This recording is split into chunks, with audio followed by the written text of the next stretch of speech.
collègue Sénéchal pour une question sur le Leaders Pledge for Nature. Merci, Monsieur le Président. Madame la Ministre, le 28 septembre 2020, la Belgique, via la Première ministre de l'époque, Madame Sophie Wilmès, a approuvé l'engagement proposé aux dirigeants politiques participant au sommet des Nations Unies sur la biodiversité, Leaders Pledge for Nature. Cet engagement vise à inverser la perte de la biodiversité, à lutter contre les crises climatiques, les crises sanitaires et contre le renforcement des inégalités sociales, conséquence de l'impact humain sur l'environnement. Ce même engagement implique la mise en place de mesures dont les effets pourront être observés d'ici à 2030. Le texte de l'engagement évoque, Madame la Ministre, une série de mesures parmi lesquelles nous retrouvons l'élaboration d'un cadre mondial ambitieux et transformationnel sur la biodiversité, amené à être adopté lors de la 15e conférence de la Convention sur la diversité biologique, CBD COP15 de 2021, la mise en place de modes de production et de consommation durables, la réduction de la pollution terrestre et atmosphérique, la gestion durable des océans, l'élaboration d'une réponse verte et juste à la crise sanitaire et économique actuelle, l'adoption d'investissements dédiés à la sauvegarde de la biodiversité et l'élimination ou le réinvestissement de subventions nuisibles. Madame la Ministre, mes questions sont donc les suivantes. Le Leaders Pledge for Nature constitue un engagement ambitieux, on vient de le dire, nécessitant l'investissement de plusieurs compétences et niveaux de compétences et à ce titre requérant du temps pour la mise en place de mesures efficaces. Dans votre note de politique générale, Madame la Ministre, vous soulignez vouloir, je vous cite, vous engager à développer et défendre des mesures et des politiques à tous les niveaux pour mettre en œuvre l'engagement que la Première ministre a pris au nom de la Belgique dans le Leaders Pledge for Nature de septembre 2020. Pouvez-vous dès à présent nous informer au sujet des ambitions de la Belgique vis-à-vis des mesures évoquées dans le texte de l'engagement? Et pouvez-vous déjà nous informer au sujet des initiatives envisagées, amenées à être présentées lors du CBD COP 15? Et d'avance, Madame la Ministre, je vous remercie pour vos éléments de réponse. J'en prie. Merci, Monsieur le Président. Monsieur Sénéchal, en effet, le message des scientifiques est on ne peut plus clair. Le changement climatique et le déclin de la biodiversité auront tous deux des effets dévastateurs sur notre santé, notre prospérité et notre bien-être, mais aussi sur le développement durable de manière générale. Ces deux composantes se renforcent mutuellement.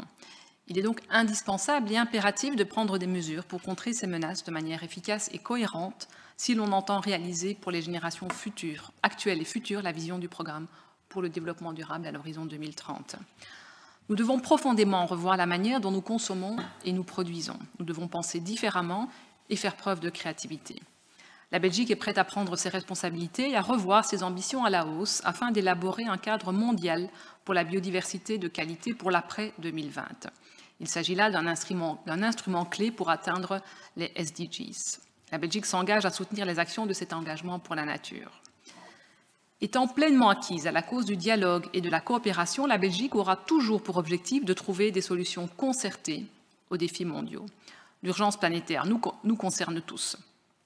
Alors, beaucoup d'initiatives que je mentionne dans mon exposé d'orientation et ma note politique pour 2021 répondent à l'engagement qu'a pris la Belgique dans le cadre du Leaders Pledge for Nature sur lequel vous m'interrogez. Et je profite de l'opportunité de votre question pour mentionner quelques initiatives.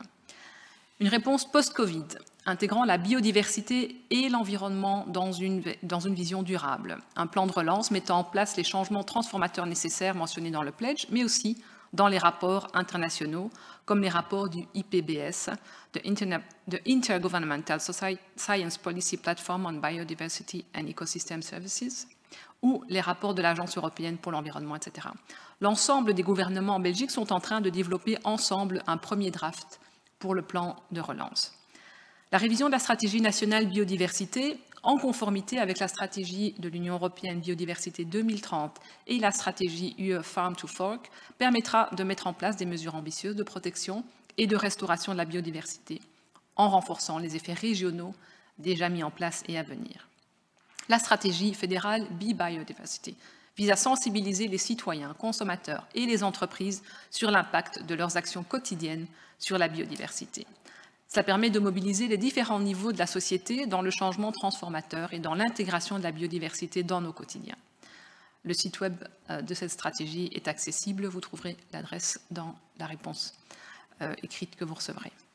Alors, par la suite, la Belgique soutiendra un Global Biodiversity Framework ambitieux, notamment jouant un rôle clé dans la préparation des positions européennes ambitieuses pour la COP 15 de mai 2021. La Belgique développe aussi des engagements volontaires pour la mise en œuvre de la Convention de la diversité biologique. Cette idée des engagements volontaires vient d'une décision de la COP 14 qui invite les parties à considérer le développement des engagements volontaires. Ces engagements seront axés sur 2 sujets clés pour la Belgique: développer le réseau bleu-vert dans et autour des villes pour renforcer la biodiversité et rendre la production et la consommation belge plus favorables à la biodiversité. Ces axes ont été choisis en concertation avec les régions et le gouvernement fédéral, du fait du haut degré d'urbanisation de la Belgique et la fragmentation de son réseau écologique, ainsi que de l'impact de la Belgique sur son territoire et à l'étranger, sur la biodiversité. Chaque axe comporte 5 objectifs transversaux, concrets et quantifiés. L'idée est que ces 10 objectifs forment un cadre belge pour structurer les activités de tous les acteurs, publics et privés, et augmenter leur force de frappe. C'est un exercice bottom-up visant à mettre en évidence et renforcer les efforts existants de tous les acteurs en Belgique. Ainsi, les objectifs sont mis en place par le biais des engagements volontaires de chacun dans le cadre d'un partenariat public-privé. Ils touchent à différents aspects des stratégies de l'Union européenne et des actions des politiques de l'accord de gouvernement, mais ils reflètent également les priorités au niveau fédéral et des régions, et l'on voit de nombreuses initiatives belges qui rejoignent ces priorités politiques. Ces engagements volontaires permettront d'engager toute la société à contribuer à atteindre les objectifs de biodiversité vers 2030. Ils seront présentés lors de la COP 15 de la Convention de la diversité biologique l'année prochaine. Le but à long terme est de mettre en place la transition environnementale et des systèmes alimentaires de manière cohérente et durable et amorcer un changement transformateur dans notre société. Votre réplique.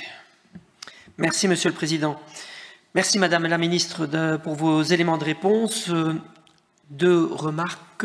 D'abord, que je partage votre détermination pour revoir les ambitions à la hausse, comme vous l'avez souligné, et les solutions concertées aux défis mondiaux. Et d'autre part, je souligne et félicite évidemment les initiatives ambitieuses que vous venez de nous citer, qui vont de la réponse post-Covid avec un plan de relance à la stratégie pour sensibiliser les citoyens sur l'impact de leur comportement sur la biodiversité, en passant par une vision et stratégie nationale de la biodiversité ou des engagements sur l'axe réseau bleu tel que vous venez de le citer. C'est une matière qui m'intéresse particulièrement et donc c'est avec plaisir que je bois et écoute vos réponses et je serai particulièrement attentif à l'évolution en tout cas de votre action concertée avec les entités fédérées pour que cette COP 2021 puisse avoir le sceau et l'empreinte de la Belgique.